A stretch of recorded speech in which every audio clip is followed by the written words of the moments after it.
my reflections from COP15 that the Kumming Montreal Global Biodiversity Framework represents major improvement from the 2011 to 2020 strategic plan that we had.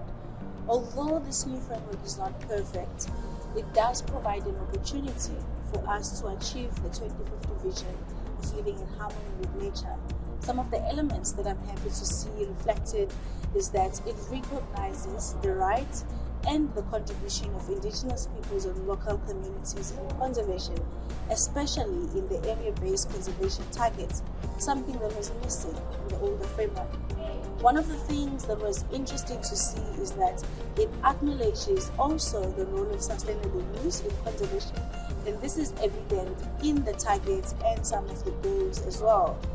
One thing that we didn't have in the older framework, which is very interesting for this current one, is a target that is looking at businesses and the need for them to assess, report, and monitor their impact on biodiversity, as well as reduce that impact. Now, biodiversity loss is caused by a lot of direct drivers, but also indirect drivers.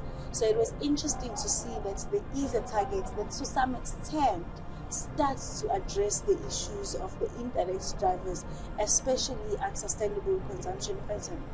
One thing, however, that is very disappointed is the issue of resource mobilization. This framework does very little to close the existing biodiversity financing gap and to create a clear mechanism for dispersing these resources. But looking forward to the implementation and how we take this global target to local action.